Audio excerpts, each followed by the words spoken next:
साथियों, मणिपुर की हजारों वर्ष पुरानी समृद्ध विरासत है। यहां संस्कृति की जड़ें मजबूत है, गहरी है। मणिपुर मां भारती के मुकुट पर सजा मुकुट रत्न है। इसलिए हमें मणिपुर की विकासवादी छवि को निरंतर मजबूत करना है। मणिपुर में किसी भी तरह की हिंसा दुर्भाग्यपूर्ण है।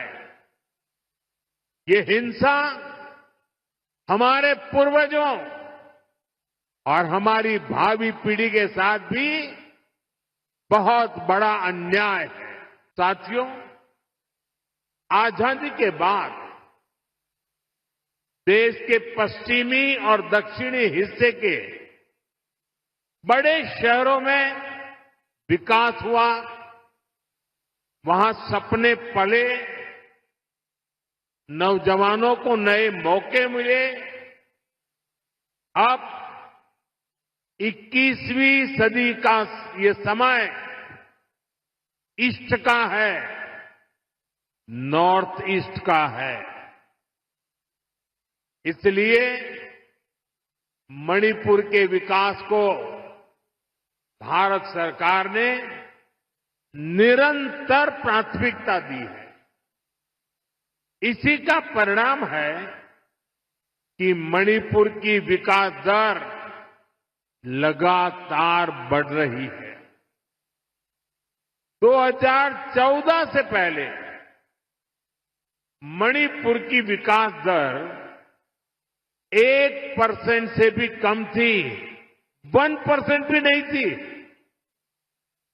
अब मणिपुर पहले से कई गुना तेजी से आगे बढ़ रहा है।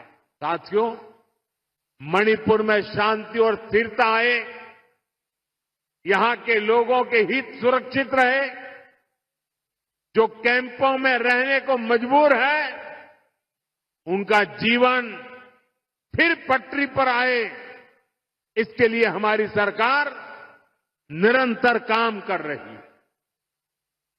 सरकार द्वारा विस्थापितों के लिए 7,000 नए घर स्वीकृत किए गए हैं। हाल ही में केंद्र सरकार ने मणिपुर के लिए लगभग 3,000 करोड़ रुपए का विशेष पैकेज भी घोषित किया है। इसमें विस्थापितों की मदद के लिए 500 करोड़ रुपए से अधिक का प्रावधान किया गया है। जिन्होंने हिंसा की आंच सही है, वो जल्द से जल्द सामान्य जीवन की तरफ लौटे, ये हमारी बहुत बड़ी प्राथमिकता है।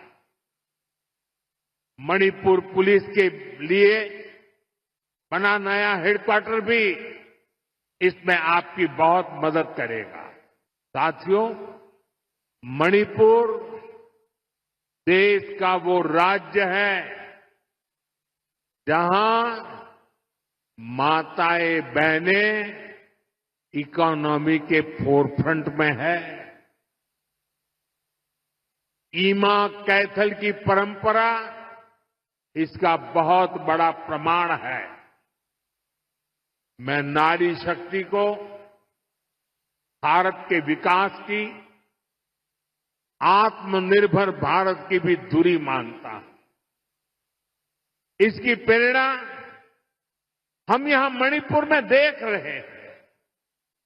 यहां हमारी सरकार बनने के बाद हमने महिलाओं के लिए स्पेशल हाट बाजार, ईमा मार्केट का निर्माण शुरू किया था। मुझे खुशी है कि आज 4 ईमा मार्केट का भी उद्घाटन किया गया है। इन ईमा मार्केट से मणिपुर की बहनों को बहुत मदद मिलेगी।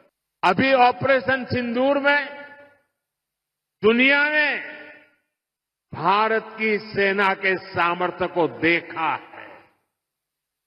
हमारे सैनिकों ने ऐसा कहर बरपाया कि पाकिस्तान की सेना त्राही त्राही करने लगी। भारत की सफलता में मणिपुर के भी अनेक वीर बेटे बेटियों का शौर्य शामिल है। ऐसे ही हमारे एक जांबाज शहीद दीपक किंगखम के शौर्य को मैं आज नमन करता हूं।